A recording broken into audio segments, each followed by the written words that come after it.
recording this event, so if you do know any videotape or photograph, videotape because I'm recording 1960, please have a seat there in the media-free zone. So we're going to get started right away with our musical maestro, Paul Svensson. Okay, I need everybody to stand up.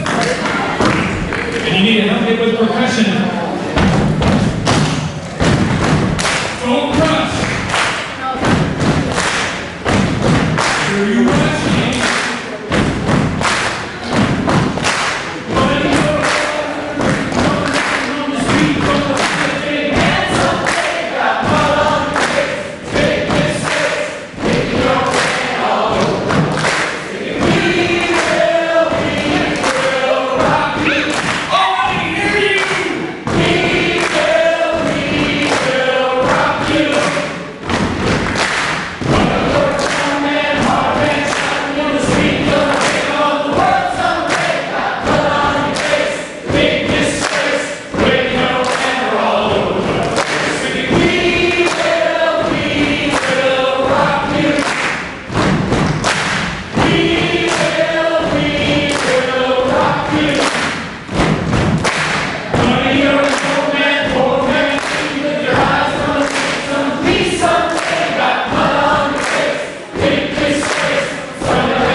Welcome to Sunday Assembly. I love Sunday Assembly because I don't sing at all, and I just found out I can't sing, not sing and move at the same time. So this is very good. It's a Sunday Assembly, and everyone is welcome here. This is a secular celebration of this one life that we know that we have. We have an awesome motto: live better, help often, and wonder more. And we're so glad everyone is here. Thank you very much for coming today. How many of you it's your first time at Sunday Assembly? Would you show by raising your hands?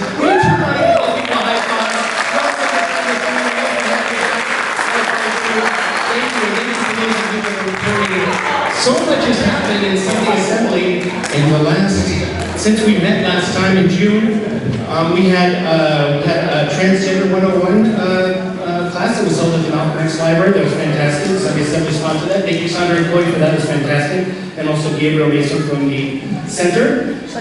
We had the food bank, which is every Thursday of the month, the first Thursday of the month, and that's a really fun time.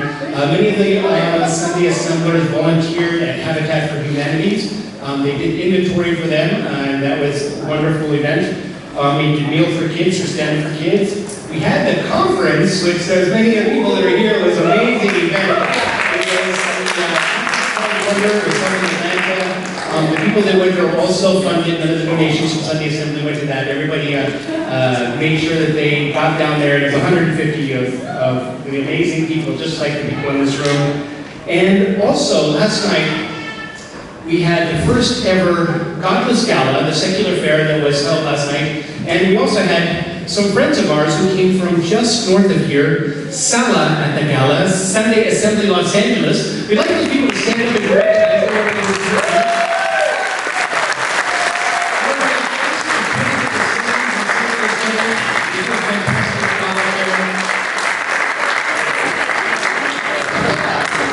So glad to have you here. So glad to see all of you. Very nice. Also, I want to make sure you know that we do have a kids zone.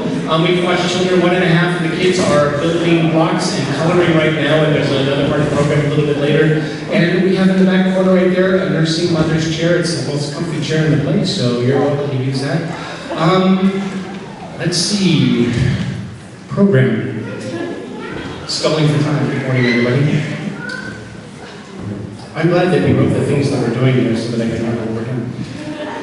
We are doing 2 readings today that were selected from Jacqueline Woodson's book, Brown Girl Dreaming. We have 2 readers, Joyce and Lowell. We're dedicating the 2 poems in this book to the community of the Emmanuel African Methodist Episcopal Church in Charleston, South Carolina. Joyce and Lowell, would you please come up here? Thank you, Joyce.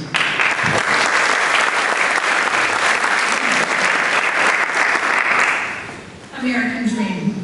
Even when my girls were little, we'd go down there, my grandmother tells us, and people would be marching. The marching didn't just start yesterday. People with those dogs scared everybody near to death. Just once, I let my girls march. My grandmother leans back in a brown chair, her feet still in the Epsom salts water, her fingers tapping out some silent time. She closes her eyes. I let them, and I prayed. What's the thing, I ask her, that would make people want to live together? People have to want it. That's all. We get quiet. Maybe all of us are thinking about the ones who want it and the ones who don't. We all have the same dream, my grandmother says, to live equal in a country that's supposed to be the land of the free. She lets out a long sigh, deep in remember. When your mother was little, she wanted a dog, but I said no. Quick as you can blink, I told her a dog would turn on her. So my mother brought home kittens, soft and purring inside of empty boxes, mewing and mewing until my grandmother fell in love and let her keep them.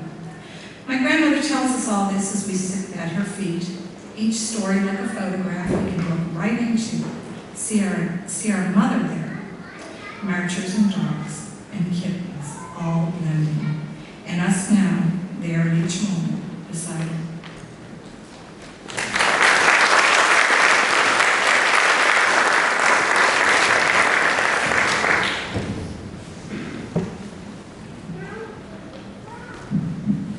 This is South Carolina at war. Because we have a right, my grandfather tells us. We are sitting at his feet, and the story tonight is why people are marching all over the South. To walk and to sit and dream wherever we want. First, they brought us here, and then we worked for free. Then it was 1863, and we were supposed to be free, but we weren't. And that's why people are so mad. And it's true, we can't turn on the radio without hearing about the marching. We can't go to downtown Greenville without seeing teenagers walking into stores, sitting where brown people still aren't allowed to sit, and being carried out, their bodies limp, their faces calm. This is the way brown people have to fight, my grandfather says. You can't just put your fists up. You have to insist on something gently. Walk toward a thing slowly. But be ready to die, my grandfather says, for what is right. Be ready to die, my grandfather says, for everything you believe in. And none of us can imagine death, but we try to imagine it anyway. Even my mother joins the fight.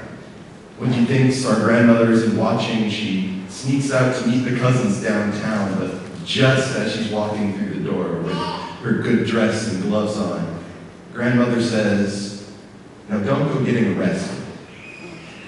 And Mama sounds like a little girl when she says, "I won't." More than 100 years, my grandfather says, and we're still fighting for the free life we're supposed to be living. So there's a war going on in South Carolina. And even as we play and plant and preach and sleep, we are a part of it. Because you're colored, my grandfather says, and just as good and bright and beautiful and free as anybody. And nobody colored in the South is stopping, my grandfather says, until everybody knows what's true.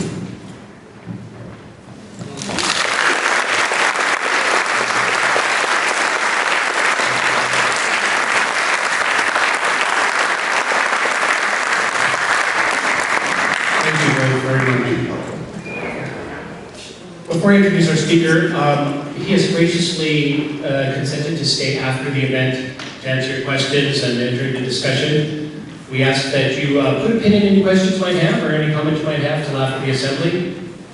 Our speaker today has a Master of Divinity from Andrews University and a Doctor of Ministry and Missional Leadership from the Fuller Theological Seminary in Pasadena.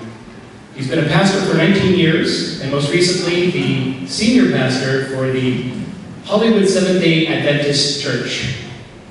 In 2013, he resigned his position due to differences in theology and practical issues, and he is now an educator and speaker for humanism, religion and irreligion issues in America.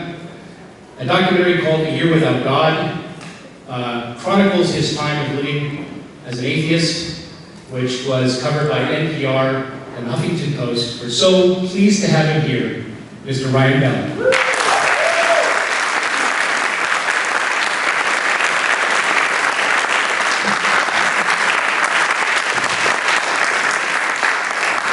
Thank you so much. Wow, it's so good to be here. This is my 4th Sunday Assembly. So I'm on a mission to go all of them. But then I saw those slides and I'm like, I got a little ways to go yet. Maybe I'll start with the United States. So hopefully, it looks like Portland in January, so I'm excited about that. But today I'm really excited to be in San Diego, which is a short drive or a long drive, depending on the day, from Pasadena, where I live. And I work in Los Angeles at an organization called People Assisting the Homeless, which actually has a branch of our work is right here in downtown San Diego. It's called Connections Housing. You've probably driven right by it and not realized it was there, but it's emergency, interim, shelter, transitional housing, and permanent housing, all kind of in one big historic building right in downtown core. So, yeah, that's not what my talk is about today. I just wanted to mention that there's a little piece of my day-to-day work here in downtown San Diego. So anyway, super excited to be here. Great to see you. It was great to be at the Godless Gala last night and to meet up with my new friend Dan Arell, who he and I blogged for a year and a half together on the same blog platform and lived 2 hours from each other and still haven't met until last night, so that was great. Great to see my friends from Sunday Assembly Los Angeles here as well, so that's awesome. So I want to talk to you about something that's, the first part is going to seem really intuitive to you because you're here. And so it's sort of like, as we say in church, preaching to the choir. What I'm thinking a lot about these days is this idea of belonging. When I was a Christian, the way I was raised as a Christian, there were these 3 B words, and nobody actually ever said them in this way, but this is how it played out in practical terms. You first would believe something, and then you would learn to behave in a certain way based on those beliefs. And then if you did that well, you could belong to the group that held those beliefs and carried out those practices. That was kind of how church was built. You believe, and then you behave, and then you belong. And as I came around to being a pastor in the mid-90s, and went through my experience of being a pastor, it became harder and harder for people to believe, and I think we could talk endlessly about why that might be, the internet, the expansion of the democratization of knowledge and information, and people had more access to stuff. And pluralism, right? More and more people that came to our shores, that became part of our American communities, that made us realize, oh, we're not the only ones with totalizing truth claims, that claim to know everything about everything. So you have to sort of fit those people into your worldview. So as that began to happen, we said, maybe believing isn't the first step. That's kind of a big barrier to people, participating in community life. And so I and a bunch of other people started turning that little thing upside down and saying, what's most important is that you belong. And as you begin to belong, you might choose to behave like us, which is, to live well and help often type of stuff. That's the kind of the behavior. Don't think of it as like moralism necessarily.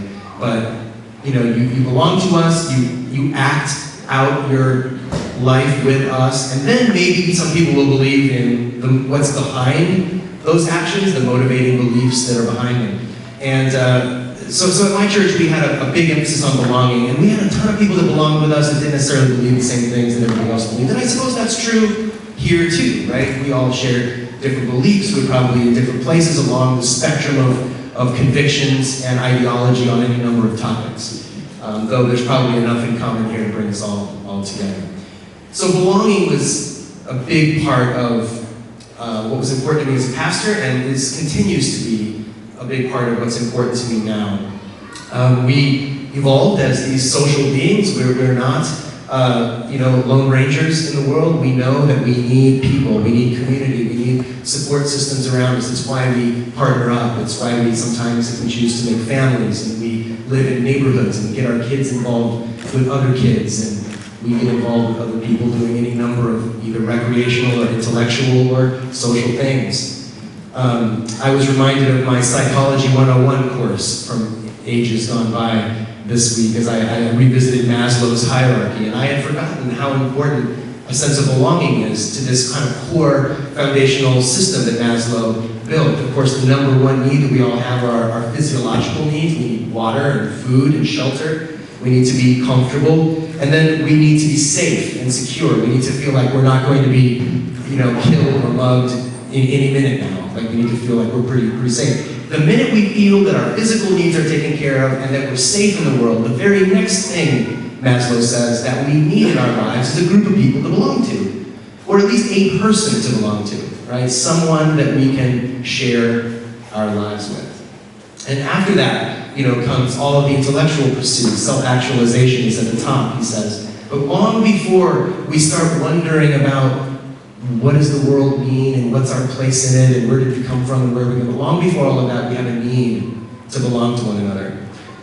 Sometimes I've encountered in the secular community a feeling like this is a weakness, that this is something that other people need, but that we have somehow transcended as rational, intellectual beings.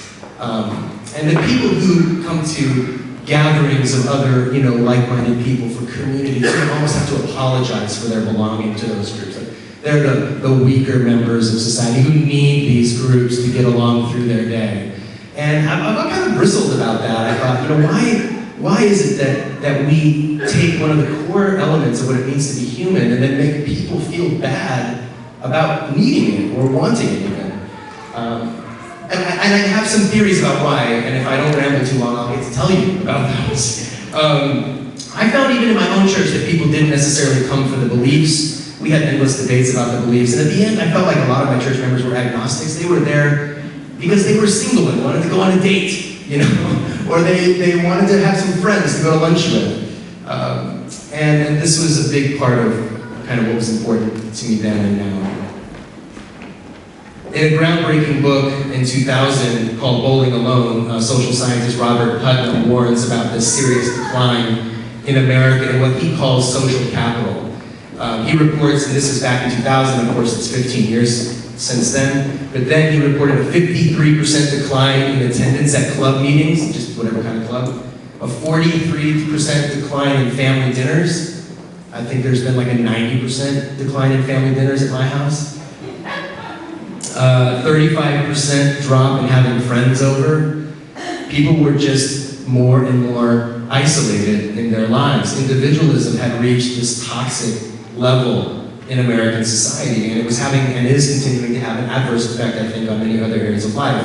In an interview related to his book, Putnam said this: "We are not talking here simply about nostalgia for the 1950s, back when we had clubs and associations and people went to their political party gatherings and that kind of thing. School performance," he says, "public health, crime rates, clinical depression, tax compliance, philanthropy, race relations, community development, census returns, teen suicide, economic productivity, campaign finance, and even simple human happiness all are demonstrably affected by how and whether we connect with our family and friends and neighbors and coworkers." I thought that was profound. I mean, everything from like our basic happiness to tax compliance, or census returns. Like, I guess you're more likely to turn in your census form if you have a group of people you feel like you are connected to. Maybe because you have a sense that that data matters to the rest of the community. I don't know. But we all recognize, I think, our need to belong in these variety of ways. We all recognize also the social barriers to that connection. When I saw these signs that said media free zone over here, I thought it meant that was where you couldn't use your phone. during Sunday assembly. And I said to my kids, you better sit over there, because this is a media-free zone, and they're gonna stare you down over there. What are you doing? Oh. I guess it's just if you don't want to be on camera. Social media has drastically affected the way we relate to each other. In many ways, it's helped us connect with each other.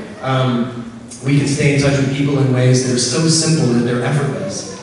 People that you frequent on Facebook, they just automatically pop up in your newsfeed, along with that annoying guy who always wants to convince you that you're wrong. But anyway, you have these amazing connections that you can make through social media, but it also creates an illusion of connection, which if we don't carry out in the real world, can leave us feeling alone, even more alone than we were before, that feeling of being lonely in a crowd.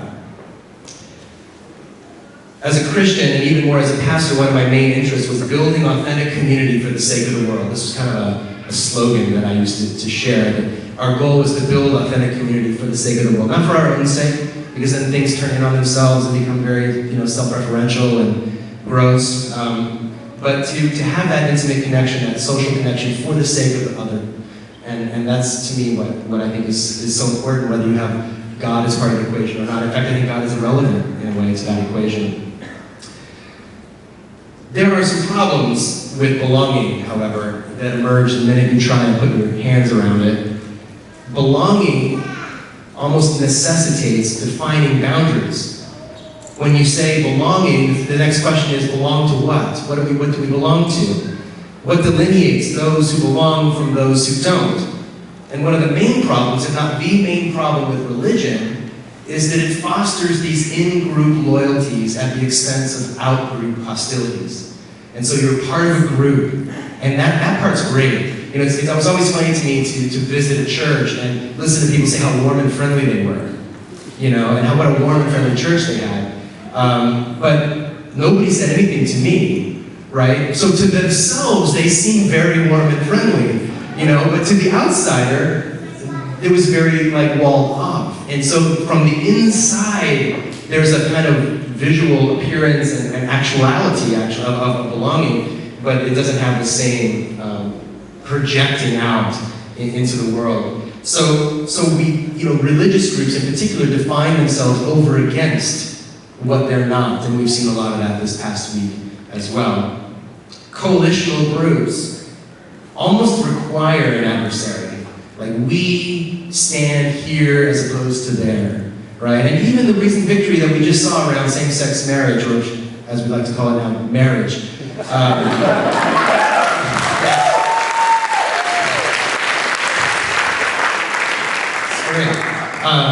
There's an adversary, right? Anywhere we turn in the face of facing justice, there's injustice, right? That's why we have to fight for justice.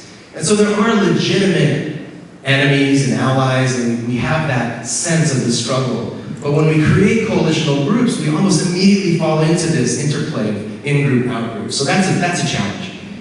And even in the realm of community organizing, we have to have this kind of clarity, this moral clarity. And moral clarity is provided by this stark difference between what is and what is not, the way things are and the way things ought to be. So where is the line between in and out? And if there is no line, no boundary, which is kind of impulsively what I'd like to say, there's no boundaries, anybody's welcome. When there is no boundary, no in and out, the group may be so amorphous as to be indistinguishable from no group, right? So how do you know if there's a thing or not, unless there's a thing that's not a thing, right? So it's very difficult to have that. Or is it like belonging to a club? But the problem with a lot of clubs, I fear, and a lot of the associational groups that I've been a part of, is that the urgency to participate isn't there. It's sort of it's fine if you have time, like a chess club or a bridge club or something like that, if you have free time, but really who has time for that? And so it requires some kind of urgency to be a part of a group where you realize that something's really at stake here.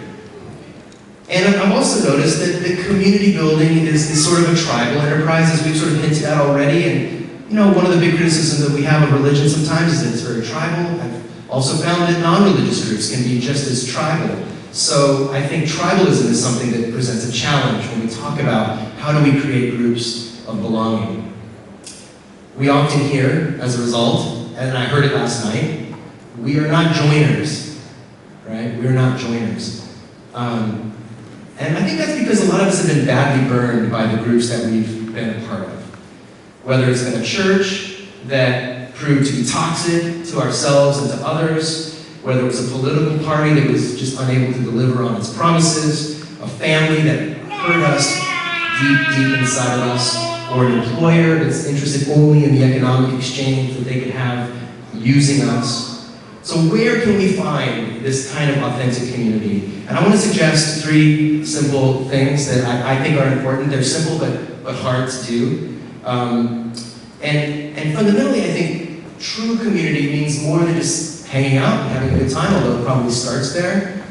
Just like any intimate relationships, starts with the first date, but goes deeper of necessity. True community, I want to say, happens when 3 things are present. One is when we recognize that we belong to each other. Secondly, that we recognize that our individual futures are connected to one another. And thirdly, that we are committed to acting together. So let me just say a couple things about those 3 things. One of the things that I feel so important about human community is that we develop the sense that we belong to each other. Now, I think in the church, I heard that a lot. And I think when people have left the church, like myself, I wanted to distance myself from that. Like, I don't belong to them, they don't belong to me, they don't get to say anymore what I do with my life. And there's that sense of I am my own person, and I don't need someone involved at that level in my life. So there's kind of a tendency to individualism, I think, that develops. And I'll come back to that in just a second.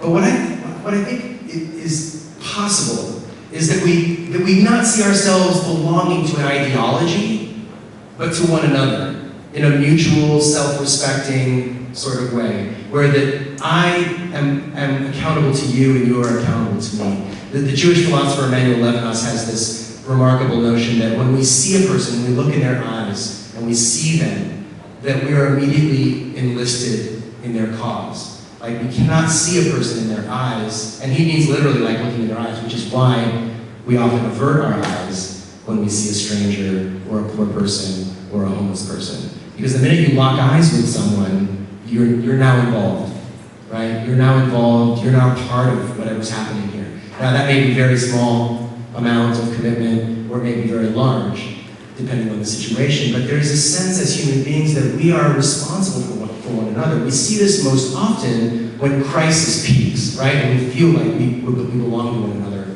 and we owe each other something. And then we build social and physical and political capital when we have this feeling that we are in this together. It's a bit of a fearful topic, this belonging to one another. The whole idea of belonging sort of conjures up painful memories about our history of slavery, perhaps, where people belonged literally to other people in a very non-mutual way. Or the history of women's relationship to men in particular in this country, in which women were property and literally belonged to their husbands. That's not what we're talking about, and maybe the word is too loaded with negative baggage for it to be meaningful, but there's something about that mutuality, that mutual accountability, that I think is really essential for true community. Secondly, and I think maybe most importantly, is that we form true community when we recognize that our individual futures are bound up together, so that my future is part of your future, and that my success belongs to your success, and your success belongs to my success.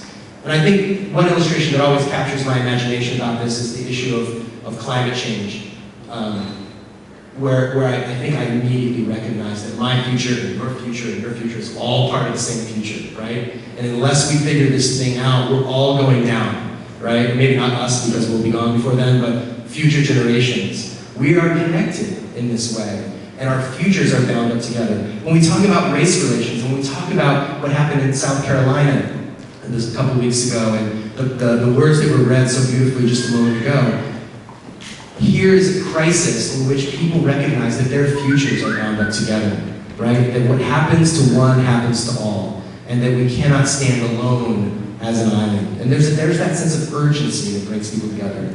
And then finally, thirdly, the true community happens when we are committed to acting together. That when we say we recognize our belonging, our accountability to one another so much that we will stand shoulder to shoulder in defense of what's right.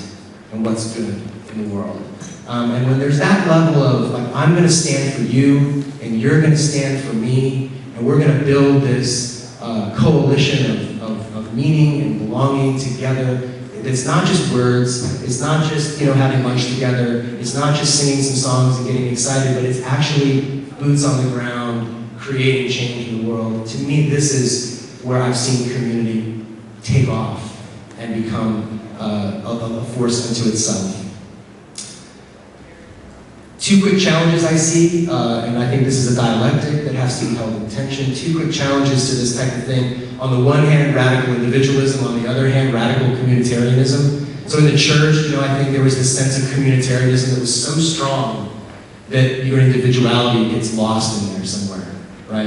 And people who have experienced that, and I've experienced that to a degree, but certainly others have experienced it way more than me. I just heard Vicki Garrison, founder of No Longer Quivering, speak last weekend in Oklahoma, and talk about losing your individuality inside the group. I mean, unbelievable. Some people never make it out of that kind of groupthink, and it's dangerous. And so people who have been in that probably bristle a little bit when we talk about belonging to one another. On the other hand, radical individualism, which I think is the default setting in the United States, also threatens the possibility that we could cooperate together in some really productive ways. So how do we hold those things in tension? I think it's places like this, actually. I think it's progressive communities of faith. It's groups like Sunday Assembly. It's other small groups that are committed to rebuilding the fabric of American democracy. And I know that probably sounds really highfalutin, like that's a really lofty kind of thing, and we've just seen democracy working well for about 5 days, so it's amazing like how optimistic we get all of a sudden, like, yes, democracy is working, when just 5 days before that we were all just like, no, so we're easily like won over again, like, okay, democracy, yes, we can work together to accomplish wonderful things for the good of the many, right, and protect the rights of the minority. This is the dream, the American possibility that's still being actualized as recently as Friday. So it's exciting to be a part of it, and I think any kind of group, whether it's 3 people in a living room or 100 people here, or wherever people are committed to our shared future, that's hope, that's possibility, and that's community, and that's what I'm excited about. The next thing I'm really putting my energy into is a little project called Life After God. You might suspect that's what comes after a year without God. It's an entire life after God. But literally, the question, what do we do now for people who have sort of stepped away from life with God that, in spite of all the negatives, gave us kind of structure and meaning to what it means to live and act in the world for the good of the world. Like without that, what do we do now? And I cannot tell you how many people on Facebook, publicly and privately, Twitter, emails, my blog, whatever, people are saying, I'm there, I'm with you, but what do I do now? And, my constant message to them is, we're figuring it out. We're writing that narrative together now. What does this new secular life look like in America? And I think this is the crucible here and in places like this around the country and around the world. So thank you so much for what you're doing, for taking time out of your Sunday morning to be here with people and forming this community. And I just hope and I believe that this movement will continue and that we'll continue to grow in this way. Thanks so much.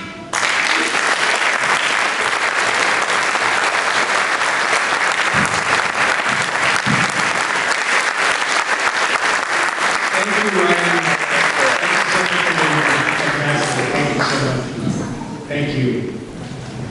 So we've done this a few times at Sunday Assembly. We're going to have a breakout session. And the way this works is there's 12 spots on the back.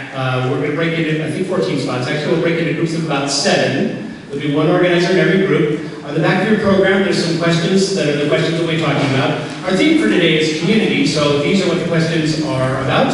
So we'll let you form your own groups. You might want to separate from people you know and meet some other people. This is really great, so we'll do that now. We'll take about 10-15 minutes on that.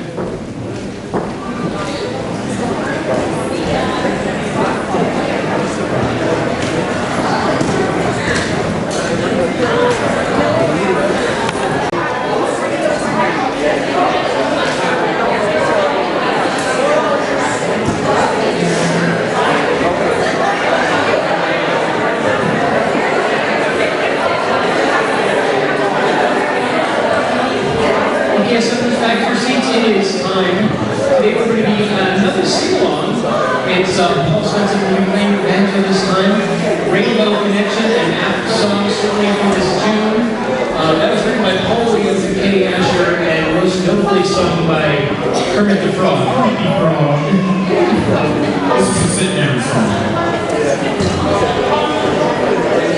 How many of you know this song?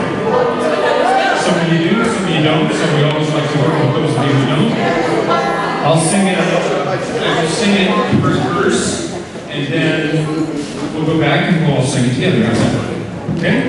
This is yes? Yes. Okay, I wasn't going to do this, but here's what I have to say after listening to Ryan. I believe it's time that we behave like we belong by singing. Like that? You can use it, no charge. Why are there so many songs about rainbows? What's on the other side? Rainbows are visions, only illusions. Rainbows have nothing to hide. So I've been told, and some choose to believe it.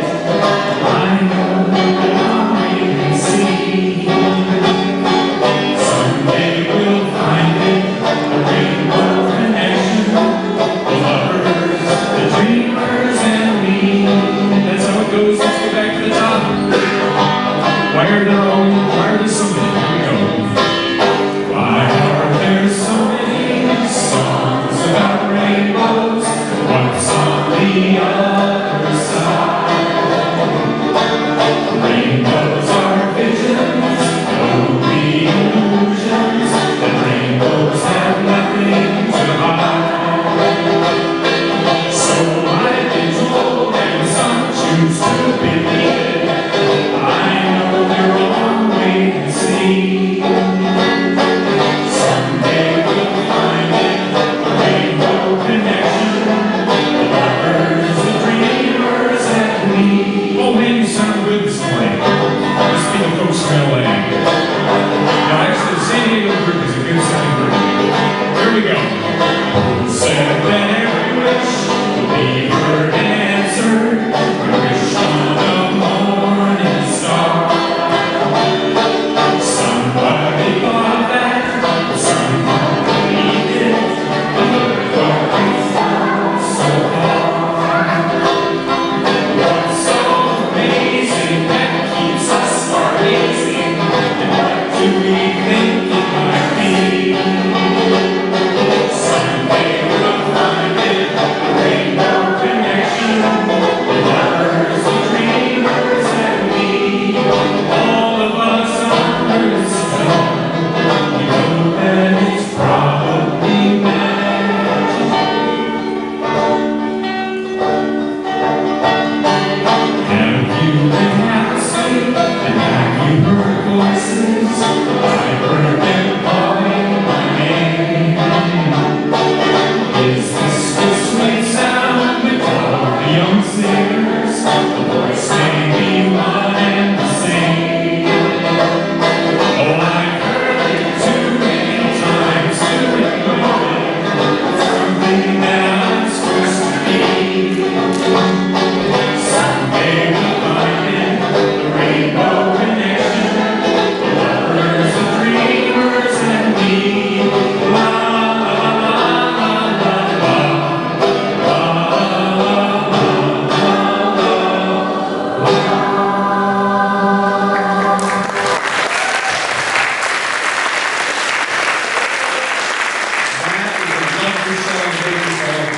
Fantastic.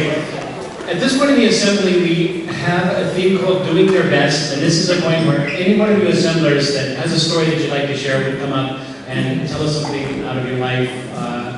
We've had some fantastic stories. I won't recount them all, but it's been amazing to hear the stories that people have, and each one of us has stories.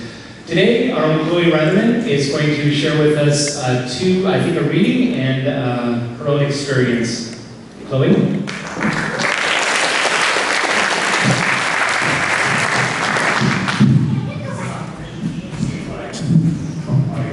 Yeah.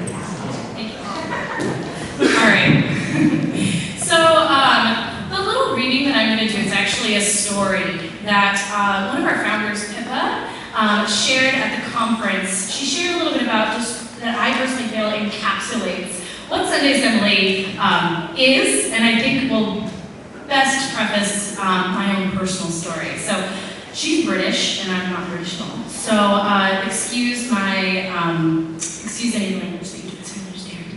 So she told this story. She said, when we first started Sunday Assembly, people were coming to film us all the time.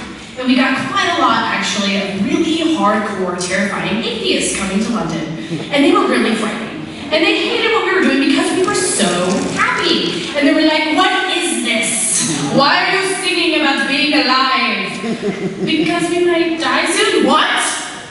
So this guy came to me at the end and said, and you know, I love cliches because they come out of the truth. So this guy appeared and he was like, we got an email from a blogger, a Polish blogger, who makes blog posts and video diaries, and he said, can I come and film? He turns up and he was all dressed in black with a black bandana and his camera, and he's all like, I am the Polish atheist. And I was like, wow, no way, I wouldn't have known.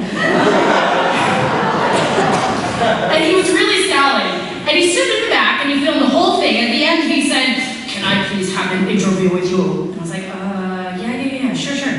And we sat down and he put his camera down and he sat down and he looked at me and he went, I want to say to you, please, I came here because I thought, what the hell are these people doing? They're ruining everything. They are taking atheism and making it look stupid, making us look like idiots. But then I come here and I see everything you do is so full of love and joy, and you really want to help people.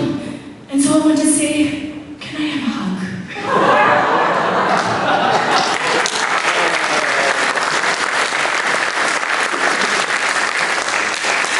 I wanted to share that story because I went to the Sunday Assembly conference with so many ideas on what Sunday Assembly could be and what it should be and all that idealistic crap. Not crap, but all that idealistic stuff. And I left with the two biggest takeaways, which was Sunday Assembly values people over beliefs, and we value celebrating life, because it's the only one we know we have. So I wrote a letter to the organizers. So we had a conference in Atlanta, Georgia, and over 150 organizers from all around the world came.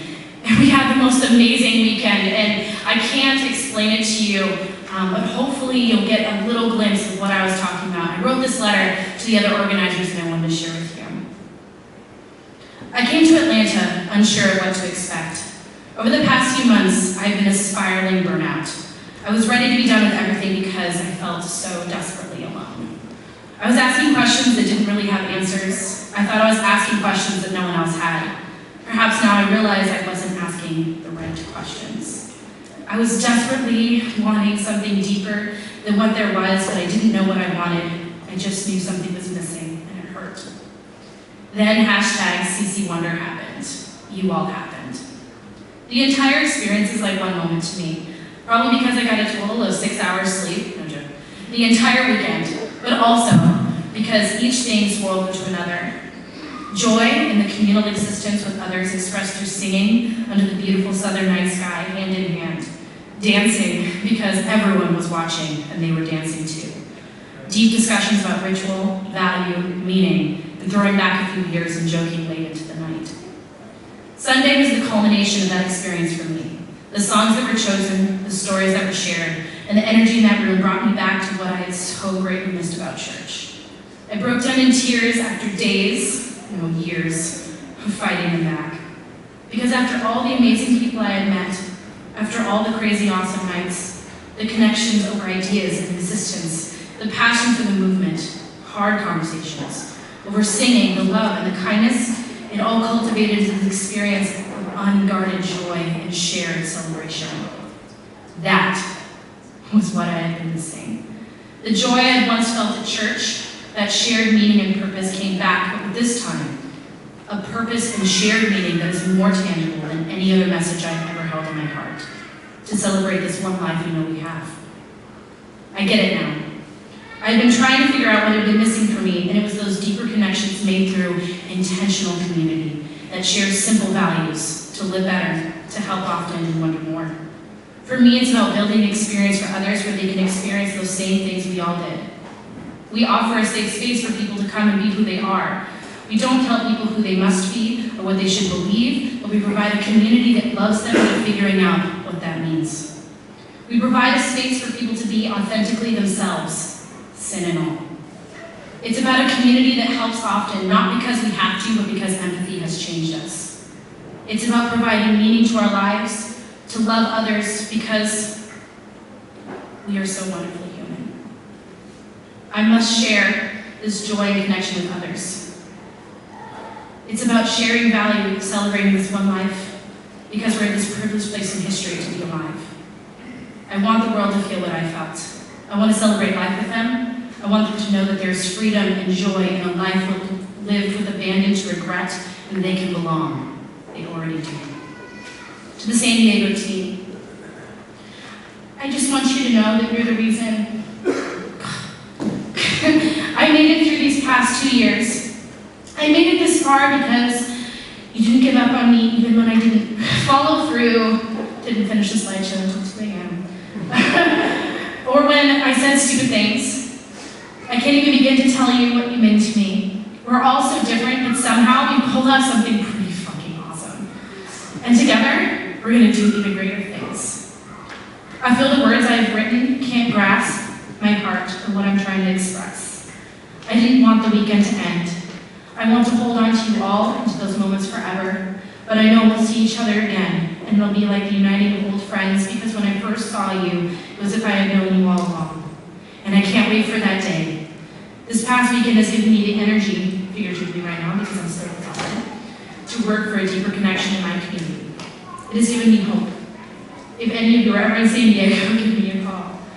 Thank you to Sunday Assembly for loving me to community, into friendship, and into family. So to all of you guys here, that was our weekend. The organizers here got to experience something really awesome, and the LA team here that are just my new best friends, and I love going out to see them all the time. To you guys here, that's what we're trying to do. We're trying to build this community, and we can't do it alone. There's like 8 of us, so it gets really tiring. So part of building community is having you guys participate with us. We want to do more, we want to do bigger, we want to do more, we want to do deeper. Not just more, but deeper. And that starts with you guys being a part of our community. So just up afterwards. We'll be standing around, come talk to us, and let's build that community together. Thank you.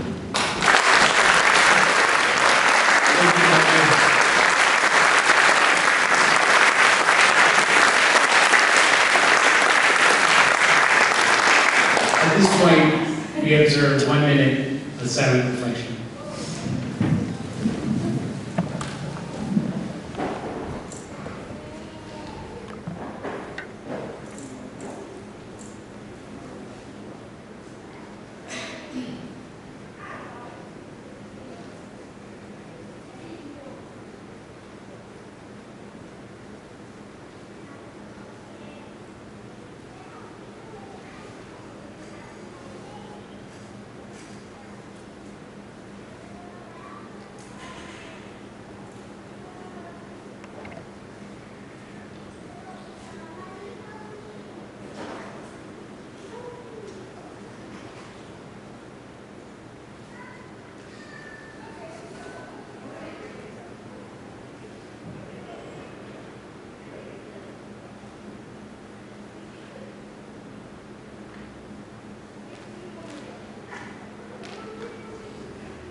Thank you very much.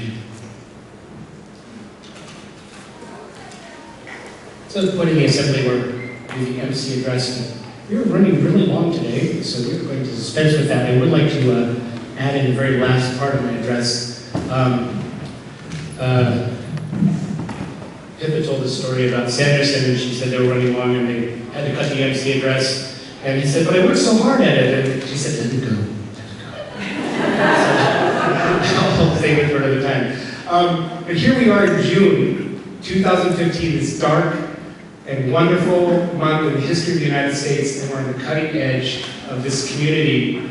There's 4,133 attendees at Sunday Assembly in May in the world, and 22,300 this year.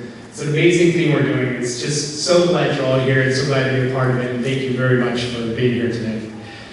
We're going to make your life happen. So please, when you come in, if there's a life event that's happening, please let us know about it, because we like to share with the group, and certainly if there's something you don't want to share with the group, then don't. But we like knowing what's going on, and we like sharing your pain and your joy. Elise recently graduated from high school. Elise, where are you?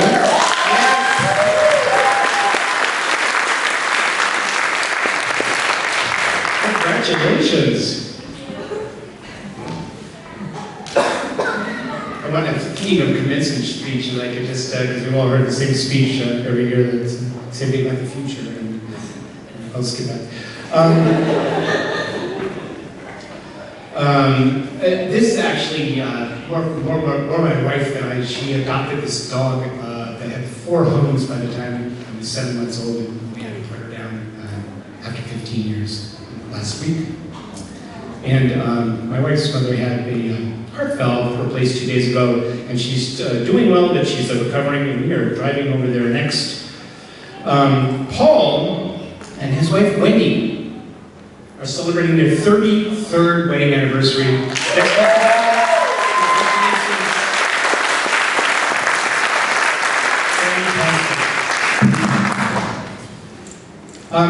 For the announcements this week, there are so many things that are happening in Sunday Assembly. There's a long list of things that you have. There we go. All the things that happen. I just want to elucidate a couple of them. You can find us on Meetup, on Facebook, or all these events. Please take time to participate. Some of them are just fun events and community and just a chance to get together. But it's all been very enriching, and just be able to have this community just to share together. And I have to say, of this community, it's I've always railed against joining a group. When I quit drinking, AA wasn't for me. I know it is for a lot of people, and it's fantastic organizations, help a lot of people, but there's some things you have to do or say or believe that I just couldn't honestly feel like I could be part of the group. And I never had church in my life. I've been to church, I know what it is, I've been to Catholic weddings, I've been to Sunday school, but I've really never had church in my life. I never had that community. I've always felt, like Ryan said, basically what my speech was going to be, the same thing Ryan said, so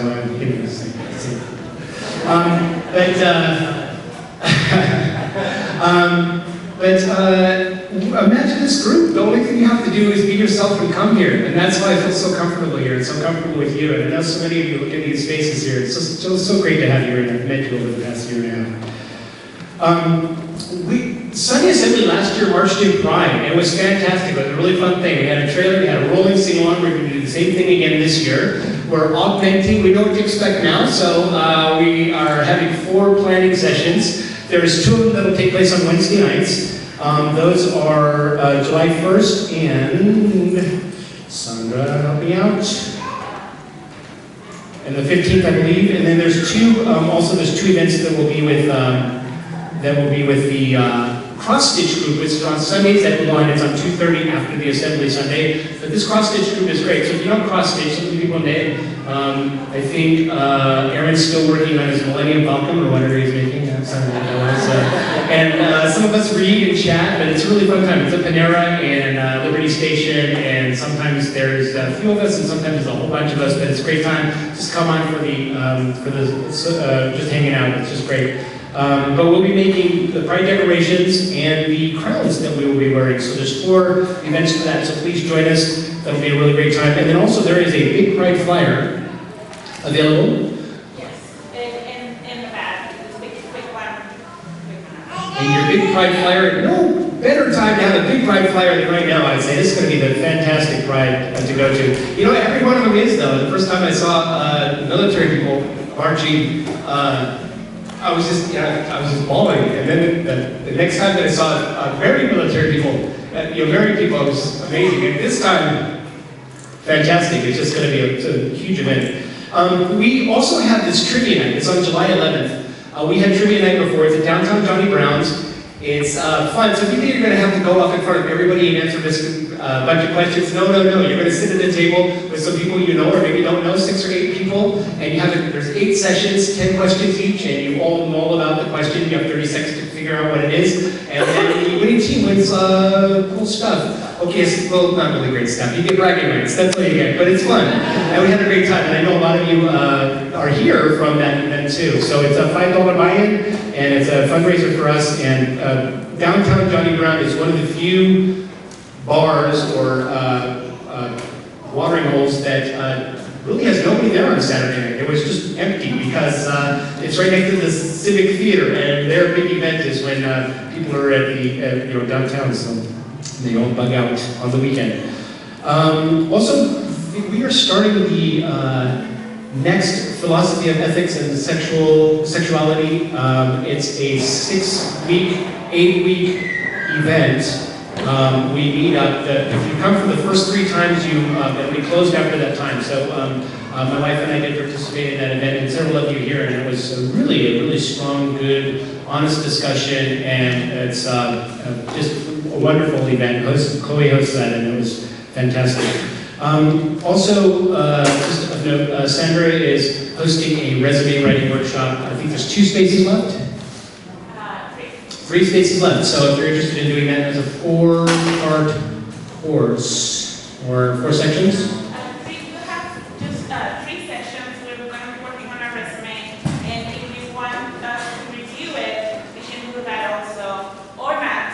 So it's really just so that we can work on our whole resume forward. Excellent, thank you very much, Sandra. And then all the other great things that are happening there, a bunch of recurring events, and you can go drink on Tuesday, Tiger, and we have a family dinner the night before the assembly, every Saturday night before the assembly. We don't talk shop, we just go hang out, it's really fun, and that's where it is. So part of the announcement is the one thing that we're all reluctant to do here in the organizing group, but we need to do it. We do rely entirely on your donations. We're not for profit. Everybody, nobody gets paid for working here at Sunday Assembly. We really appreciate it if you can. We don't pass the hat or anything like that. We have donation jars in the back. We have merchandise that you can buy. We have square card readers if you could donate to Sunday Assembly and help keep this going. There's a cost, obviously, for renting the hall and for some of the things that the printing and things that we have. So we really appreciate you doing that. The biggest thing you can do if you're coming here regularly, if you can make a recurring donation, we really appreciate that. Even in any amounts, that's the biggest thing we can budget and count on. We have a budget, we have bylaws, we have complete transparency, treasury's report, anything you need to see, because we want to be good partners in this with you, and appreciate you being good partners with us. The PayPal on the website is a little bit confusing for some people, and you have to have a PayPal account to sign into it. So we're getting that rectified next week to make that even easier, but somebody here can help you navigate the thing. You were going to tell me? Yes, we're going to be passing around the clipboards. Volunteer sign-up sheets. So take a look at this. Again, we're a completely volunteer-run organization, and we need you. We really do. There's not enough alcohol in the world that can keep killing me, all right? Come on, we need you. We're going to pass these around. Go ahead and feel free to sign up or not. Thank you all very much for being here.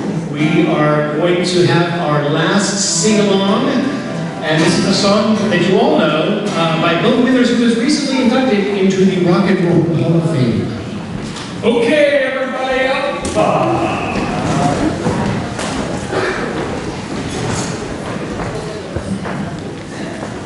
I used to work in LA in a company that we outfitted recording studios.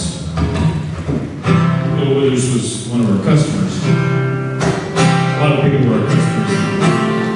But one time Bill came in, he was talking to us and he said, you know, I've got this problem with my studio and it's so frustrating. And I said, yeah, Bill, I know.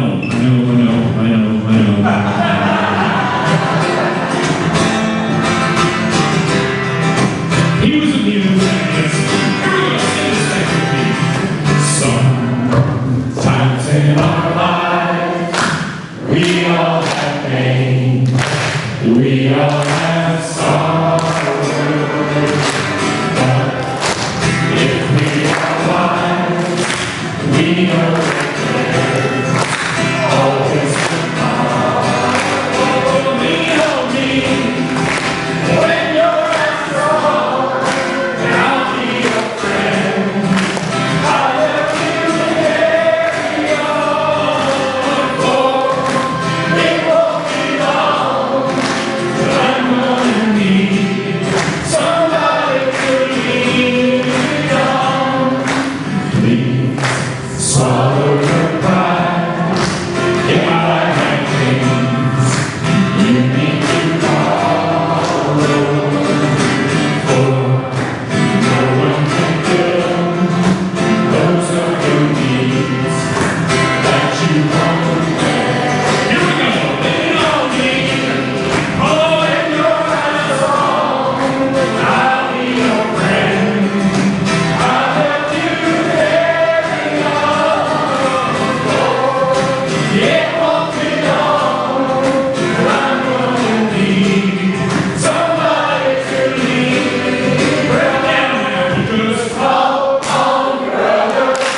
20 minutes after we end here, we're going to have a little group discussion.